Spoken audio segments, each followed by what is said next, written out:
마케팅은 0을 1로 만드는 과정이라면 브랜딩은 1을 N으로 만드는 과정이라고 생각합니다. 얼핏 보면 0에서 1을 만드는 게 더 중요해 보일 수도 있는데요. 결국 1에서 N이 되는 것은 사람들이 새로운 사람들에게 입소문을 내기 때문에 두 개념의 상하를 따지기는 좀 어려울 것 같고요. 모추님이 100명이 한 번 오는 공간보다 한 명이 100번 오는 공간을 만들겠다고 한 이유도 이런 방식의 개념을 사용한 것 같습니다. 마케팅은 사람들을 밖에서 찾고요. 브랜딩은 우리의 자리에서 사람들을 모읍니다. 브랜드가 전하는 메시지에 감화되는 사람들이 나오면 우리는 서로 공명한다고 표현을 해도 이상하지 않을 것 같습니다. 그리고 그 공명은 결국 입소문을 만들게 될 것이고요. 브랜딩은 마케팅에 속한 개념 중에 하나라고 생각하고요. 일반적으로 브랜딩은 마케팅에 비해서 좁고 정확한 시장을 목표로 합니다. 우리가 원하는 시장은 전 세계나 혹은 대한민국 혹은 서울특별시가 아니라 우리의 브랜드 아이덴티티를 인생의 중요한 가치관으로 두면서 우리의 브랜드 메시지에 공감하는 사람들만을 시장으로 선정합니다. 그래서 우리는 이겨놓고 싸운다라고 말할 수 있겠고요.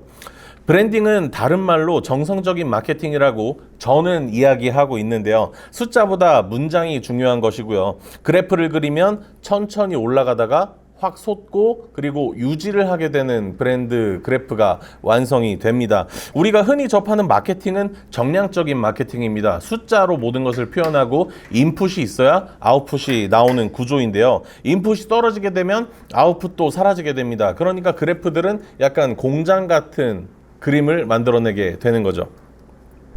자본 앞에서 마케팅은 차이를 만들어냅니다. 특히나 정량적인 마케팅은 인풋이 많으면 아웃풋도 많아질 수밖에 없는데요. 대기업들은 이러한 자본력을 앞세워서 신제품이 나오면 전 국민이 알 수 있도록 마케팅을 하곤 하죠. 그래서 스몰 브랜드는 대기업을 마케팅적으로는 이길 수 없다라고 이야기를 합니다. 하지만 자본 앞에서 브랜딩은 평등한데요.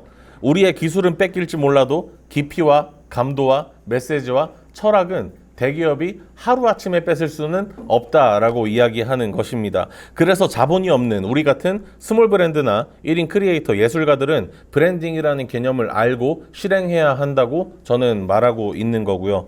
마케팅은 잘 되어도 나라는 존재는 없습니다. 예를 들어서 스마트 스토어를 통해서 제가 물건을 엄청나게 팔아서 한 달에 1억씩 번다고 쳐봐요.